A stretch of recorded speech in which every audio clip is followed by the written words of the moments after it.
y is equal to minus half cos 3x का amplitude और period निकालना है।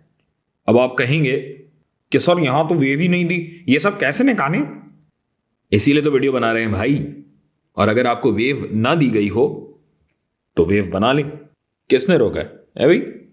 कॉस वेव ये होती है और ये है कॉस x। तो अगर मैं इस पूरे को मनफी आधे से ज़रब दे दूं तो मेरे पास माइनस हाफ कॉस x आ जाएगा। तो दो चीज़ें होंगी। पहली बात तो ये कि ये जो मेरा एम्पलीट्यूड है ये आधा हो जाएगा, यानी तकरीबन कुछ ऐसे वेव बननी चाहिए। दूसरे ये कि चूंकि मनफी हाफ है, मनफी आधा है, तो यही चीज़ उलट भी जाएगी, यानी ये बनेगी ऐसे बनने वाली वेव क्या हुई?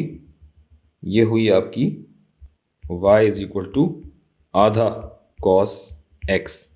और अगर मैं इसे ऐसे पलट लूँ तो ये हो जाएगी y is equal to minus half cos x।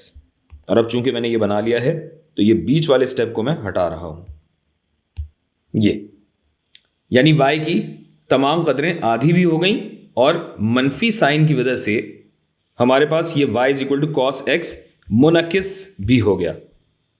तो ये फंक्शन के बाहर वाला हिस्सा तो हो गया। अब आइए जरा cos 3x पे। ये 3x क्या है? सोचिए थोड़ा। 3x का क्या मतलब होगा? बिल्कुल दुरुस्त, हमारा ग्राफ अर्ज में खींचकर 3 गुना हो जाएगा। अब इसका मतलब समझें। तो अब जरा सोचिए कि cos 3x का मतलब क्या है। cos 3x का मतलब यह है कि हमारा ग्राफ अर्ज में सुकड़कर 3 गुना हो जाएगा। कैसे? ये जो हमारे पास तकरीबन 0, 90, 180, 270 और 360 जो पूरा सर्कल था, आपकी सहूलत के लिए यहाँ पे आपकी सहूलत के लिए एक्सेस बना भी देता हूँ मैं। आएगा थोड़ा सा नीचे, तकरीबन यहाँ कुछ ऐसे 270 आएगा यहाँ पे।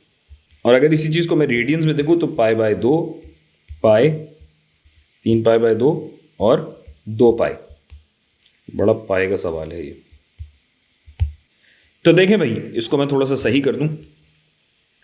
आप ये देख सकते हैं कि ये जो cos x है, हमारे फंक्शन की जो वेव है वो 2π रेडियंस में मुकम्मल होती है।